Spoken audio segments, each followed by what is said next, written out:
ربنا یا ربنا ربنا یا ربنا ربنا یا السلام علیکم ورحمۃ اللہ۔ سامعین کرام، ہر طرح کی تعریف اللہ کریم کے لیے، انگنت درود و سلام پیارے آقا محمد صلی اللہ علیہ وآلہ وسلم کی ذات مبارکہ مطہرہ پر۔ امام بیہقی رحمۃ اللہ علیہ ایک عظیم محدث ہیں۔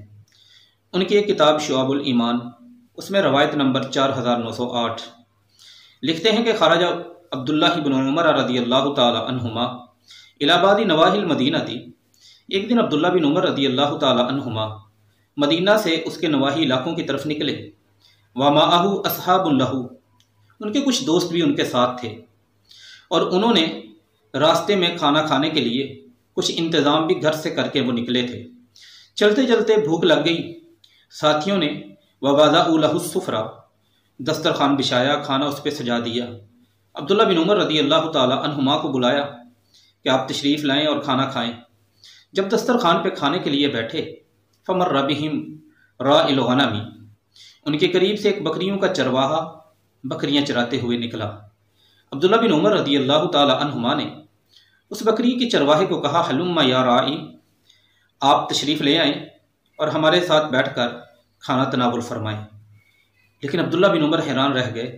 وہ بکریوں کا چرواہا جواب دیتا ہے کہ میں آپ کے ساتھ بیٹھ کر کھانا نہیں کھا سکتا۔ کیوں؟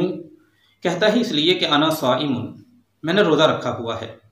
عبداللہ بن عمر رضی اللہ تعالی عنہما بڑی حیرانگی کے ساتھ ایک سوال پوچھتے ہیں، کہتے ہیں کہ وَأَنْتَ فِي هَذِهِ الْجِبَالِ، آپ ان پہاڑوں میں ہیں، یہ راستہ بھی بہت مشکل ہے۔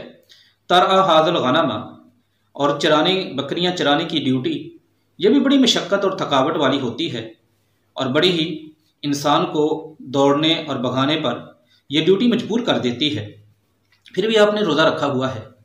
وہ چرواہا فقال لہ، عبداللہ بن عمر کو جواب دیتا ہے، ای واللہ، بات تو ایسی ہی ہے کہ یہ پہاڑوں میں چلنا بھی مشکل، بکریاں چرانا بھی مشکل۔ اور ساتھ عبداللہ بن عمر رضی اللہ تعالی عنہما کا ایک لفظ یہ بھی تھا کہ وَأَنْتَ تَصُومُ فی هذا اليوم الحار شدید سمومہ، یہ دن بھی بہت سخت ہے، تیز لو چل رہی ہے، گرم لو چل رہی ہے، پھر بھی آپ نے روزہ رکھا ہوا ہے۔ چرواہا کہتا ہے، ای واللہ، ہاں اللہ کی قسم ایسا ہی ہے۔ ابادر فی ایام الخالیہ، میں اپنی ان خالی دنوں میں اپنی آخرت کی تیاری کی فکر میں ہوں۔ عبداللہ بن عمر رضی اللہ تعالی عنہما کے ذہن میں ایک بات آئی کہ روزہ انسان کے اندر اللہ کا ڈر پیدا کرتا ہے، کیوں نہ اس کا ٹیسٹ لیا جائے۔ انہوں نے وَهُوَ يُرِيدُ أَن يَخْتَبِرَ وَرَعَهُ، اس میں اللہ کا ڈر اور ورع، اس کا ٹیسٹ لینے کی خاطر اسے ایک پیکج، ایک پیشکش کی۔ کہا، أَتَبِيعُنَ مِنْ غَنَمِكَ هَذِهِ، آپ ان بکریوں میں سے ایک بکری ہمیں فروخت کر لیں۔ فَنُؤْتِيكَ ثَمَنَهَا، ہم بکری کی قیمت پیمنٹ بھی آپ کو ادا کریں گے۔ وَنُؤْتِيكَ مِنْ لَحْمِهَا، بکری کے گوشت میں سے بھی کچھ چیزیں، کچھ حصہ آپ کو دیں گے، اور آپ فَتُفْطِرُ عَلَيْهِ، اس بکری کے گوشت کو اپنی افطاری میں استعمال کر سکتے ہیں۔ باقی رہی بات کہ یہ سب کچھ لینے کے بعد آپ گھاٹے میں نہیں رہیں گے۔ چرواہا پتہ کیا کہتا ہے؟ وہ کہتا ہے، آپ کا پیکج بہت شاندار ہے، لیکن یہ بکریاں میری نہیں۔ انہا لیست، یہ جو بکریاں ہیں یہ میری نہیں ہیں، بلکہ یہ بکریاں میرے ایک مالک کی ہیں، میں غلام ہوں۔ تو سیدنا عبداللہ بن عمر رضی اللہ تعالی عنہما نے کہا، فما علی سیدک اذا فقدہا، کوئی بات نہیں، یہ مدینہ کا کلچر، تہذیب عام ہے کہ بکریاں چروانے والوں سے کوئی نہ کوئی بکری گم ہو جایا کرتی ہے۔ جب آپ اپنے مالک کے پاس جاؤ گے، اذا فقدہا، اس کو بکری نہیں ملے گی، فقلت لہ، آپ اس کو کہہ دینا کہ اکلہ الذئب، بھیڑیا آیا تھا، وہ بکری اٹھا کے لے گیا ہے، آپ کو قیمت بھی ملے گی، گوشت بھی ملے گا۔ لیکن اس چرواہے نے ایک عجیب بات کی، وَهُوَ رَافِعٌ أُصْبُعَهُ إِلَى السَّمَاءِ وَهُوَ يَقُولُ أَيْنَ اللَّهُ، کہا عبداللہ، جب میں شام کو واپس جا کے اپنے مالک کے سامنے آپ سے قیمت وصول کرنے کے بعد، گوشت وصول کرنے کے بعد یہ جملہ کہوں گا کہ وہ بکری ایک بھیڑیا کھا گیا ہے، تو آپ مجھے صرف ایک سوال کا جواب دے دیں، أَيْنَ اللَّهُ، اس وقت اللہ کہاں ہوں گے؟ اس وقت اللہ کہاں ہوں گے؟ عبداللہ بن عمر رضی اللہ تعالی عنہما کو کھانا بھول گیا، دسترخوان وہ بھول گیا، وہ ایک ہی بات رپیٹ کر رہے تھے بار بار، اور وہ بات اس چرواہے کے منہ سے نکلے ہوئے الفاظ، جملہ، گفتگو تھی کہ این اللہ، جب میں نے جھوٹ بولنا ہے، جب میں نے حرام کھانا ہے، اس وقت اللہ کہاں ہوں گے؟ ٹھیک ہے میرا مالک مجھے نہیں دیکھ رہا، لیکن اللہ تو دیکھ رہے ہیں۔ تو یہی کیفیت ایک روزہ دار کی ہونی چاہیے۔ اگر میں اور آپ اس رمضان المبارک میں اپنے اندر یہ کیفیت پیدا نہیں کر پائے تو سمجھ لیجئے کہ روزے کا بنیادی مقصد لعلکم تتقون، بنیادی سبق اور درس ہم اس تک نہیں پہنچ سکے، نہیں پہنچ پائے۔ حیرت ہے آج ہم مسلمانوں پر کہ رمضان بھی آتا ہے، روزہ بھی ہم رکھنے کا دعویٰ کرتے ہیں، لیکن نہ تو ملاوٹیں ختم ہوتی ہیں، نہ خیانتیں ختم ہوتی ہیں۔ آج بھی ہمارے بازاروں میں لگی ہوئی ریہڑیوں پر گلی سڑی سبزیاں نیچے رکھ کے اور تازہ سبزیاں اوپر رکھ کر فروخت ہوتی ہیں۔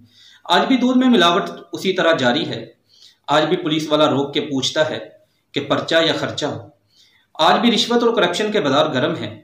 مسلمان ایسے نہیں ہوا کرتے۔ روزہ، رمضان یہ ہمارے اندر اللہ کا ڈر پیدا کرتے ہیں، اور اگر انسان اپنے اندر یہ سوچ پیدا کر لے کہ میرا اللہ مجھے دیکھ رہا ہے تو اسے اللہ بہت کچھ عطا کرتے ہیں۔ شعب الایمان کی اسی روایت 4908 کے آخر میں آتا ہے، فلما قادم ابن عمر فی المدینہ دی، عبداللہ بن عمر رضی اللہ تعالی عنہما واپس مدینہ میں آتے ہیں اور آ کر اس کے مالک کو تلاش کرتے ہیں۔ مالک کو تلاش کرنے کے بعد اس کے پاس گئے، فاشتری الغنم، جتنی بکریاں تھیں وہ ساری خرید لیں۔ اس کے بعد والعبد، وہ غلام جو بکریاں چرا رہا تھا اسے بھی خرید لیا۔ خریدنے کے بعد فاعتق العبد، اس غلام کو آزاد کر دیا۔ یاد رکھیے کہ آزادی کروڑوں میں بھی اس وقت حاصل نہیں ہوتی تھی جو اس غلام کو اللہ کریم نے اس جملے کی بنیاد پر عطا فرما دی کہ میرا اللہ مجھے دیکھ رہا ہے۔ اور جو بکریاں انہوں نے خریدی تھی، وَوَهَبَ لَهُ، عبداللہ بن عمر رضی اللہ تعالی عنہما نے اس بکریوں کا مالک اس چرواہے کو بنا دیا۔ صرف آخری بات کہوں گا کہ یہ سوچ اور یہ فکر کہ میرا اللہ مجھے دیکھ رہا ہے انسان کو ایک زمین سے اٹھا کر آسمانوں کی بلندیوں پر پہنچا دیتی ہے۔ ایک غلام کو صرف آزاد ہی نہیں، یعنی کروڑوں کا مالک ہی نہیں، بلکہ بہت بڑا مالدار بھی بنا دیتی ہے۔ اللہ عز و جل روزے کا بنیادی سبق لعلکم تتقون اس طرح کہ ہمارے دل میں ایک ہی فکر ہو کہ میرا اللہ مجھے دیکھ رہا ہے، میرے اور آپ کے اندر پیدا فرما دے۔ وما علینا الا البلاغ المبین۔